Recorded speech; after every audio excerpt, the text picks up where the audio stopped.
Selamat pagi Jemaat Gereja Khusus Ketapang yang Tuhan Yesus kasihi.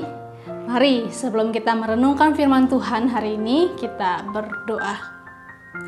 Bapa dalam surga, terima kasih untuk kasih dan setiamu dalam hidup kami. Biarlah firman-Mu boleh sekali lagi menyapa dan menguatkan iman dan pengharapan kami. Dalam nama Tuhan Yesus Kristus kami sudah berdoa. Amin. Perenungan firman Tuhan hari ini terambil dari Ibrani pasal yang kedua, ayat yang ke-5 hingga yang ke-9. Dan saya akan membacakan di ayat yang ke-9. Demikianlah firman Tuhan. Tetapi Dia yang untuk waktu yang singkat dibuat sedikit lebih rendah daripada malaikat-malaikat, yaitu Yesus. Kita lihat yang oleh karena penderitaan maut dimahkotai dengan kemuliaan dan hormat, supaya oleh kasih karunia Allah Ia mengalami maut bagi semua manusia.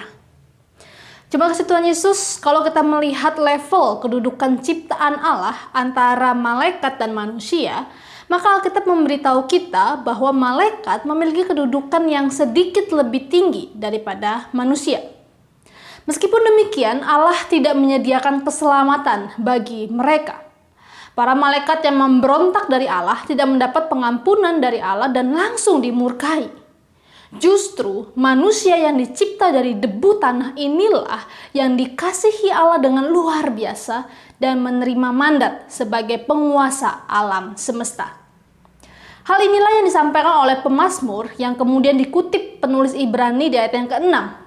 Apakah manusia sehingga engkau mengingatnya? Atau anak manusia sehingga engkau mengindahkannya?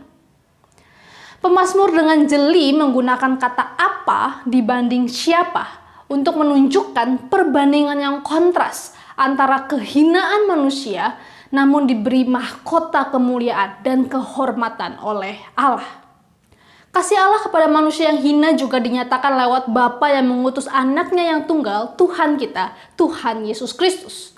Tuhan Yesus yang adalah Allah pencipta dan pemilik segalanya, rela merendahkan dirinya hingga lebih rendah daripada malaikat-malaikat waktu ia berinkarnasi menjadi seorang manusia.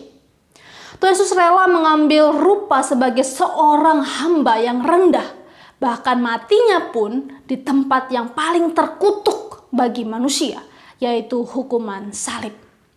Itu semua Tuhan Yesus terima agar manusia berdosa kembali menjadi miliknya lagi.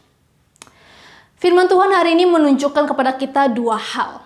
Yang pertama, betapa besar cinta Allah kepada umatnya, yaitu saya, Bapak, Ibu, dan saudara-saudari sekalian.